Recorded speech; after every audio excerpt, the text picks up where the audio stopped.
उससे भी बड़ी इमारत बनाऊंगा। अरे ताजमहल तो क्या चीज है, अरे उससे भी बड़ी इमारत बनाऊंगा।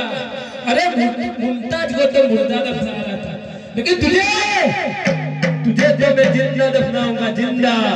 लड़ने के लिए तैयार हो जाओ, तैयार हो जाओ।